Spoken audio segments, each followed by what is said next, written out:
Lorsqu'on fait une étude statistique, ça peut être pertinent de faire ce qu'on appelle des méthodes d'échantillonnage. Donc, à partir d'une base de données qui concerne une population, on peut s'intéresser et prendre un échantillon. On constate au total que notre population contient 111 unités statistiques. Nous, ce qui nous intéresse, c'est de prendre un échantillon de cette base de données-là. Donc, les méthodes d'échantillonnage, il y a la méthode aléatoire simple, systématique, par strate et par grappe. On va commencer par la méthode aléatoire simple. Il faut toujours numéroter en premier chaque unité statistique. Ensuite, on va commencer par insérer une nouvelle colonne. Donc, on va cliquer ici sur la première colonne, clic droit de la souris et on va chercher Insérer. Cette nouvelle colonne-là, on va l'appeler aléatoire.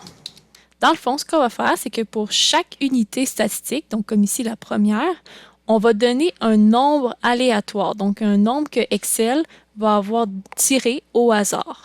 Donc, on va faire ça pour chaque unité statistique. La fonction Excel qui va attribuer un numéro aléatoire, ça s'appelle égale aléa. Donc ici, c'est la première qu'on choisit. Et on n'écrit rien à l'intérieur. Donc on ferme la parenthèse. 0,66701,031 correspond au numéro aléatoire de la première unité statistique. On veut attribuer un numéro aléatoire pour chaque unité statistique. On utilise la croix noire, donc la poignée de recopie. Et ensuite, on glisse vers le bas pour attribuer un numéro à chaque unité statistique, un numéro tiré au hasard. Vous remarquerez que notre premier numéro a été échangé. En fait, à chaque fois que vous allez faire une opération, les numéros changent. Nous, on veut conserver toujours les mêmes numéros, on ne veut pas que ça change éternellement. Donc, ce qu'on va faire, c'est qu'on va sélectionner les numéros aléatoires. On clique et on glisse pour sélectionner l'ensemble des numéros aléatoires. On clique droit, copier. Et exactement au même endroit, on va dans Accueil, on va dans Coller et on choisit Coller les valeurs. Maintenant, vous remarquerez que la fonction Excel a disparu. Dans le fond, les numéros aléatoires ne bougeront plus. Ça va toujours rester les mêmes. Par la suite, ce qu'on va faire, c'est qu'on va attribuer un nom à chacun des éléments de la base de données. On sélectionne le tableau au complet, on va dans Formule, depuis Sélection et on choisit Ligne du haut. La méthode d'échantillonnage aléatoire simple, c'est en fait une méthode très simple, c'est une méthode de tirage au sort.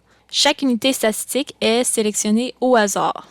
Donc, tout ce qu'il nous reste à faire, si on veut sélectionner un échantillon, par exemple, de 5 oiseaux, ce qu'on va faire, c'est qu'on va premièrement sélectionner le tableau au complet.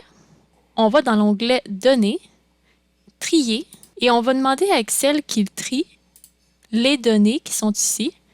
Là, sont triées par numéro. Nous, on ne veut pas que ce soit les 5 premiers oiseaux qu'on va prendre, là, parce qu'ils vont juste être de 2005, ça ne sera pas tiré au hasard. Pour que ça soit un tirage au sort dû au hasard, on va trier selon les nombres aléatoires. Donc, trier selon les nombres aléatoires, du plus petit au plus grand. Donc là, Excel a trié selon la colonne aléatoire. Donc, il a mis le plus petit chiffre aléatoire qu'il avait attribué au hasard en premier, et ainsi de suite. Donc, c'est dans l'ordre du plus petit au plus grand. Nous, ce qu'on veut, c'est 5 oiseaux. Donc, c'est simple. On choisit les 5 premiers oiseaux qui sont ici. Donc, les 5 oiseaux qui seront sélectionnés, c'est les oiseaux numéro 22, 25, 13, 52 et 7. Ils ont été faits par un tirage au sort de façon aléatoire parce qu'ils sont dus à des nombres tirés au sort, ce qui fait le tour pour la méthode aléatoire simple.